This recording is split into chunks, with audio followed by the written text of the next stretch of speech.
the heart of remote African village, deep within the lush jungle, lived Okoye and his beloved daughter Anika. Okoye was a respected man, known for his strength and unwavering faith in the old ways. The villagers' prosperity depended on their connection to the spirit of their ancestors who guided and protected them. But one day, the spirits demanded a price, one so high it could shatter Okoye's world.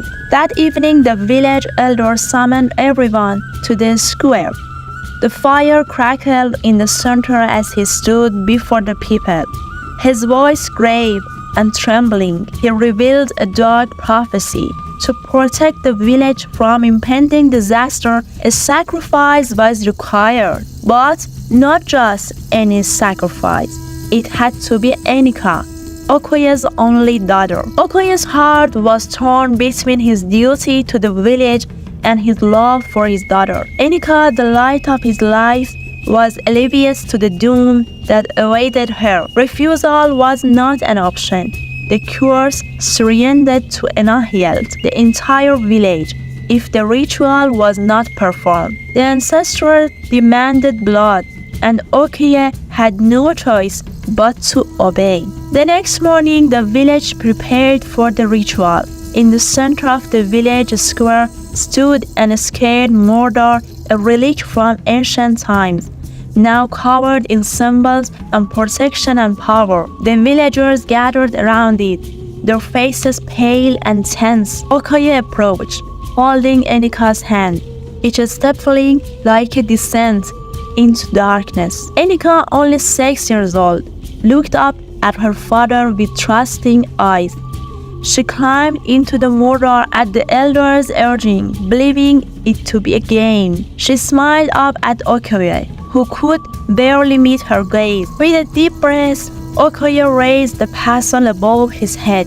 His arms trembled as he hesitated. The drumming of the villagers grew louder, urging him to act. Tears filled his eyes as he brought the pestle down for the first strike, the sound echoing through the silent village. Okoye struck again and again.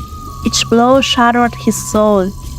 The drumming intensified, matching the frenzied rhythm of his strikes. The villagers chanted.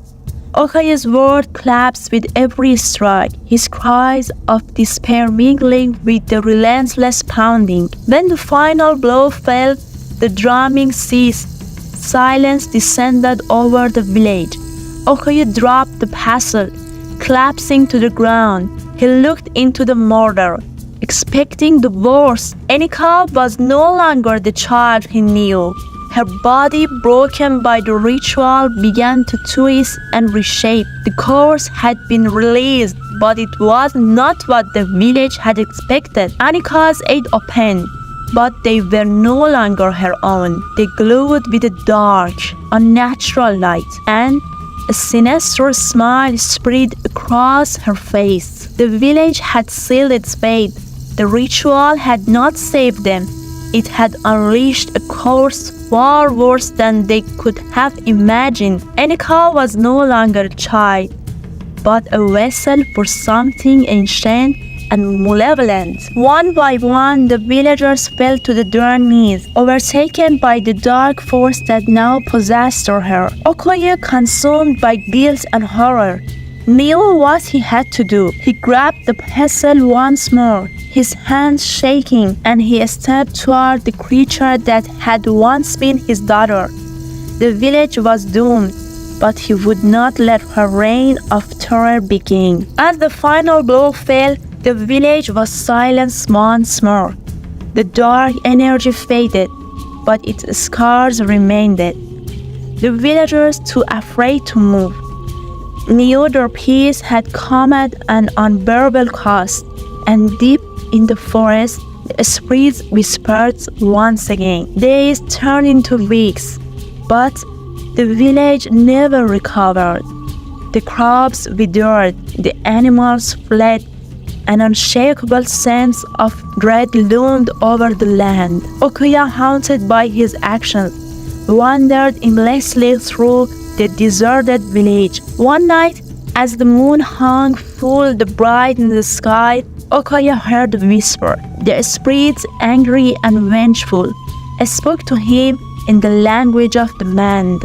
They demanded another sacrifice. This time, it was Okoye's own life that they sought. Driven to the brink of madness, Okoye decided to end it once and for all. He gathered the remaining villagers and led them to the sacred grove, where the spirits resided. With one final plea, he offered himself as the ultimate sacrifice, hoping to end the curse and free his people. But as Okoye prepared to strike, a bright light burst forth from the darkness. A figure appeared, radiant and powerful, holding back the spirits with a wave of its hand.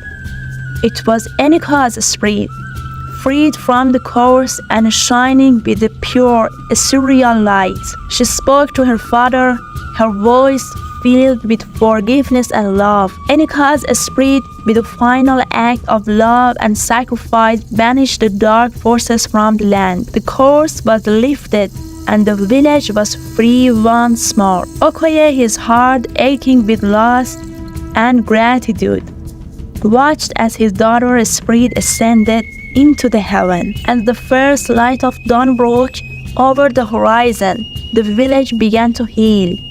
The crops grew green and strong once more.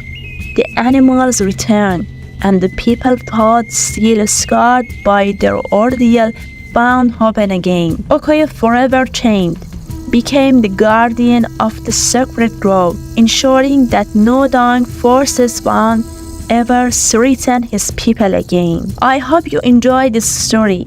If so, please like the video and comment on what you learned from it. And don't forget to subscribe to channel for more enchanting tales, just like this one. Thank you.